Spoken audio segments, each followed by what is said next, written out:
What is going on, everybody? Welcome back to the channel, and if you are new here, my name is not important right now. What is important is that the New York Rangers are once again giving us something to talk about, and today, friends, we need to have a real, honest, uncomfortable conversation. Because I've been sitting here going through all the latest news, all the rumors, all the moves, all the noise coming out of the Rangers organization this offseason, and I gotta be straight with you. I'm not sure this team is heading in the right direction. I know that's not what a lot of you want to hear.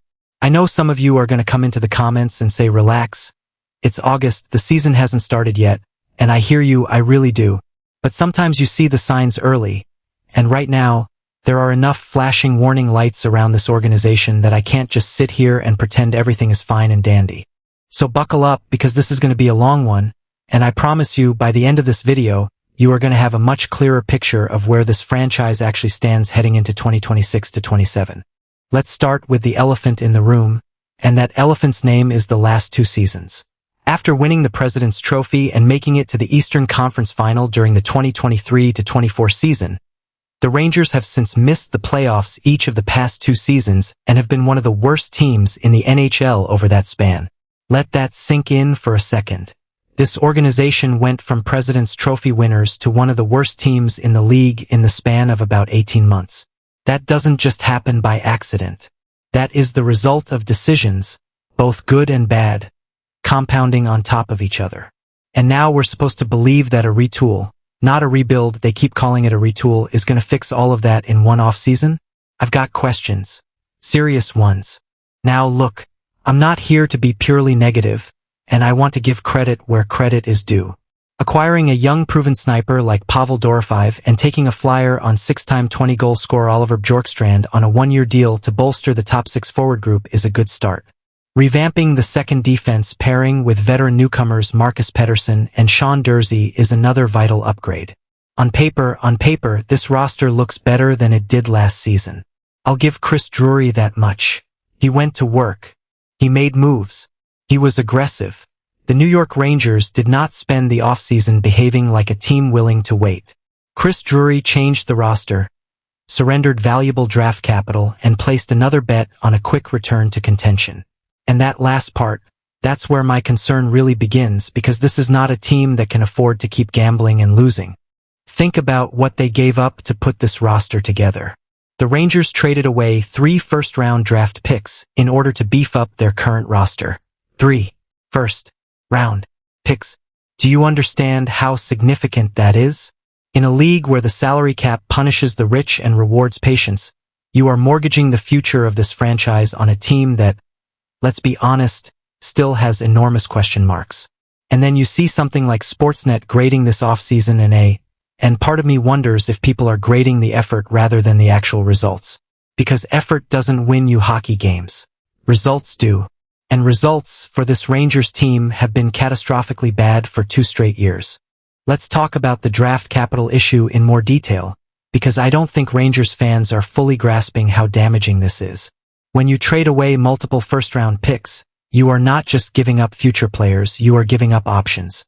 You are giving up flexibility. You are giving up the ability to course-correct if things go wrong. And analyzing the long-term risks of Chris Drury's New York Rangers retool, the blueshirts' reliance on aging stars and thin center depth could create a massive roster crisis during their championship window. There it is. Thin center depth. That is one of the most dangerous problems you can have in the modern NHL, where your top 6 centers are your engine, your heart, and your identity. And right now, this Rangers roster has a center depth problem that a single offseason's worth of moves has not solved. With Vincent Trocheck no longer on the New York Rangers roster, head coach Mike Sullivan mentioned Noah Laba, who can replace him not just at center, but also on special teams. Now I like Noah Laba as a prospect. I think he's got a future in this league. But asking a young and proven player to step into the role that a veteran like Trocheck played, on both ends of the ice, on the power play, on the penalty kill, that is an enormous ask.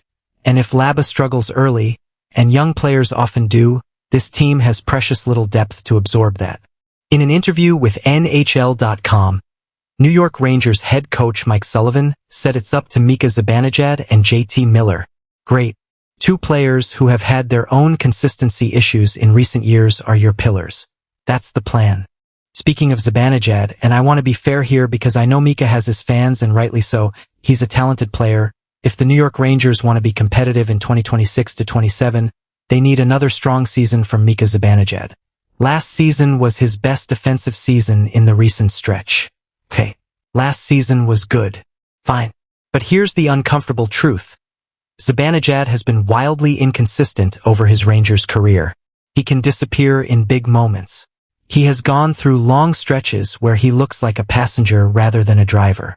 And this Rangers team, with the offense they lost when Artemi Panarin was moved, cannot afford even a few weeks of a passive Zibanejad. They need him to be elite every single night for 84 games. That is a fragile foundation to build your entire offensive identity on. Now let's talk about the Panarin situation for a moment, because I think this was one of the defining moments of the Rangers' rebuild. They completely retooled their roster over these past few years, trading away players like Artemi Panarin, Chris Kreider, Vincent Trocheck, and their former captain Jacob Trouba, among many others. That is an extraordinary amount of veteran leadership and offensive production to remove from a roster. You can argue all you want about cap space and asset management and the need to reset, and those arguments have merit, but you cannot replace Artemi Panarin with a committee of players and expect to simply pick up where you left off. The man was a franchise player. He was your power play conductor, your clutch performer, your game-breaking talent on any given night. Pavel Dorofeyev is exciting. He is talented. But he is not Panarin. Not yet. Maybe not ever. And banking on him as your number one offensive driver is an enormous leap of faith. The Rangers have lost some key pieces over the course of 2026.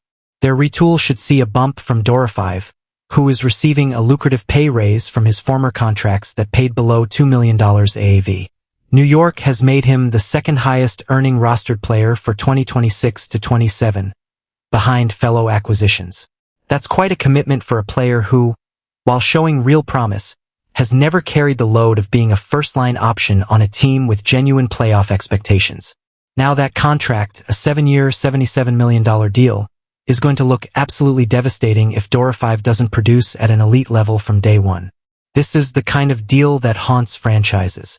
This is the kind of deal you point to 5 years from now and say, that's where it all went sideways. I really hope I'm wrong. I genuinely do. But the risk is undeniable. And then there's the goaltending conversation, which is somehow even more complicated than everything else we've discussed.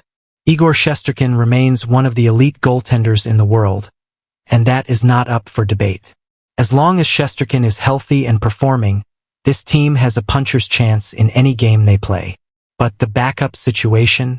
The New York Rangers have a true goaltending dilemma if they choose Jonas Korpisalo over Dylan Garand in their backup goalie competition. If so, they could lose Garand and have no immediate young options to replace him. So you've potentially got a backup situation that could cost you a promising young goalie, and your starter, as brilliant as he is not someone you can lean on for 60-plus starts every single season without risking burnout and injury. And we've already seen what this team looks like when Shesterkin isn't at his best. Now, one piece of news that actually got me genuinely excited, the Rangers hired Jonathan Quick as Director of Goaltending Development. And listen, I know Quick's playing career is behind him, but the hockey IQ that guy brings, the experience of winning, the understanding of what it takes to perform at the highest level, that is genuinely valuable. But one front office hire, however smart, doesn't solve systemic issues overnight. It's a positive step. I'll take it,